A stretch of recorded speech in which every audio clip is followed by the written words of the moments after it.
Hello, Leslie Denman here, your Creative Experience Officer here at Bold Faith Candle Company. We're here with part 2 of things you should know before you start your candle business. Part 1 was all about the why. All right. Part 2, we're going to be talking about your target audience. Consider this like the business 101 in candle making, because my goal here is to help you build a profitable and sustainable candle business.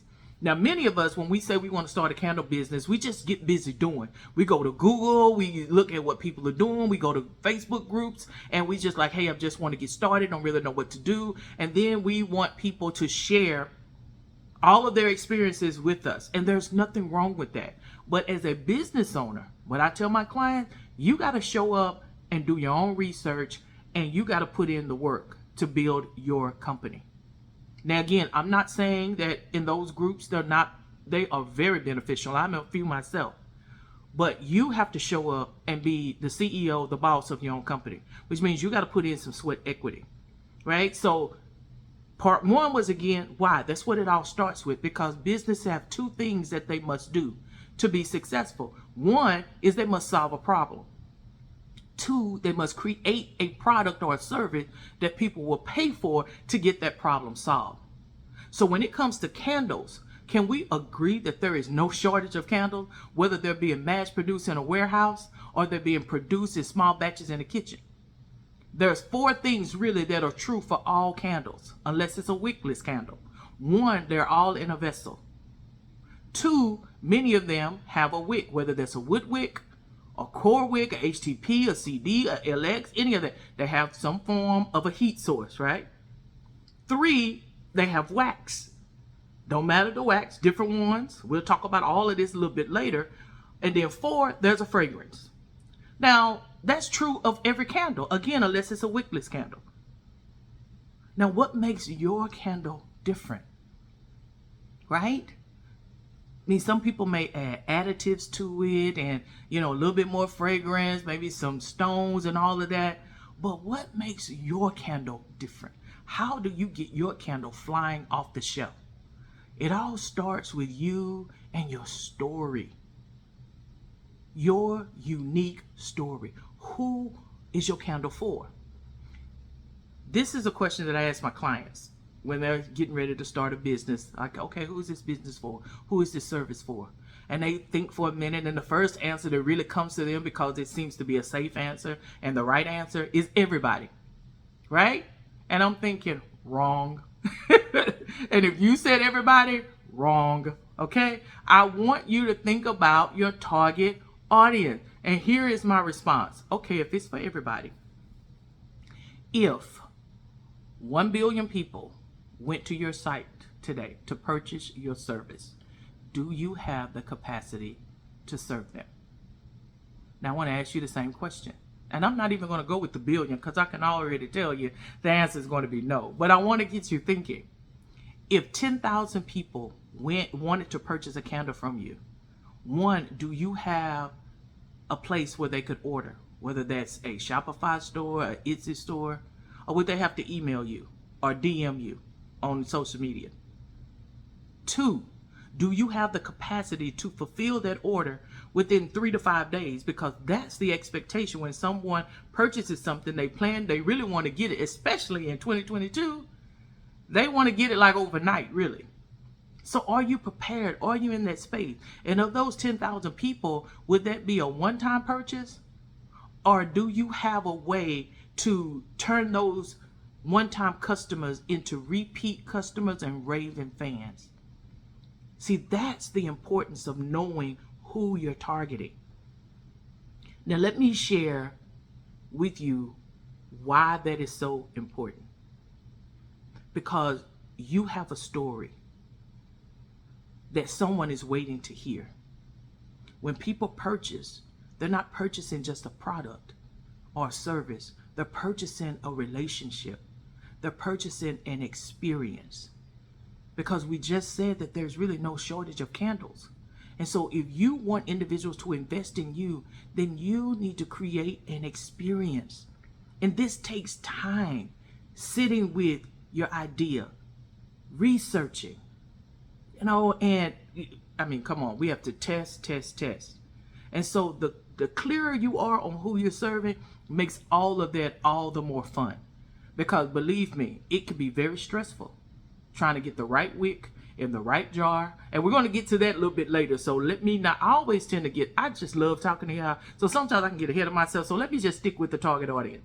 The target audience is a certain group in a whole population of the world. There's a certain group that you are targeting, whether that be women, men, single women, divorced women, women who are overcoming, women who get married, individuals in the health profession, you just need to identify them. It's different for all of us. But when you know, how much money do they make? Are they single? I mean, it's just so much. You really need to sit down and think about that. And then you move to the next part, which is, the design and all of that. But the most important thing here is getting your messaging down, identifying your target audience so you can really share your story. When people come to the website, you really got about 3 seconds to capture their attention, maybe 1. And so when they get to your site, your message should be right there for them. I mean, for me, think about it. Bold Faith Candle Company. That speaks volumes right there. That lets you know that I'm a spiritual person, that I'm a Christian. So that's already targeting. When you go there, it says, my tagline, lacing your space, feeding your faith. Very clear on who my target audience is. Right? So my target audience are really believers, tend to be women, because women, tend to purchase more candles. But women who average about 50K, again, they have a love for candles. So you have to get your target audience there too. So when I speak to them, so when I share my signature collection, there's no, surprise about the messaging on my candles, because again, lacing your space, feeding your faith, Bold Faith Candle Company. And every candle in my signature collection, it has a story about my journey through 3 diagnoses of breast cancer. So I speak to that in my brand. Now, what about you? What is your story that you share that resonates? Don't just, I want to create a collection for animal lovers. Okay, well, there's a lot of animals in the world. Get very specific in that. Oh, I want to create a candle for survivors of something. Well, what is that something? Get very specific. See, when we're talking about a candle, we haven't even got to the packaging and all of that yet, right? We haven't got there yet. And this is where many of us jump to. We put the cart before the horse. So I want you to think about that. Like when I show up in the world, I show up as this simple but powerful woman. Again, I'm comfortable in jeans and t-shirts. And tennis shoes. So when I was looking for my vessel, I need something that really represents me and my story. I need something simple but pretty. Something that speaks to when someone walk in, they was like, wow, it's there, but it's not there. You know what I mean? And I hear people say, I don't want to burn the candle because it's so pretty. Or I love your simple but elegant look. And see, that's me showing up. Now, if I'm a simple jeans and t-shirts kind of girl, and then I show up with a luxury brand of candles or wanting to target individual with this luxury brand, I'm out of balance. I'm not being true to me. Not that I can't have one later on, but just knowing who I am, I wouldn't call it a luxury line. I'd have to find something else to call it, because I don't exude luxury. I'm simple. I'm about, your authentic truth. I'm about being an overcomer. I'm about being comfortable and powerful woman. I'm about sharing my faith. So everything in my candle collection represents that. Okay, enough about me. What about you? Okay, I want you to take some time, get out some paper and pen, and really sit with how you want to show up in the world with your candle, and how you will present that to the woman, the man, the boy, the girl, whoever it is. When you present your candle, what would the story be? What would the conversation be? It should be deeper than, girl, this is a candle. It is triple scented. It's bold. It's pure. It's going to blaze up your whole house. It's strong. Well, everybody doesn't like strong candle. Some people have allergies, they're sensitive, and so you have to be conscious that you got to have more than that. I created this candle with you in mind.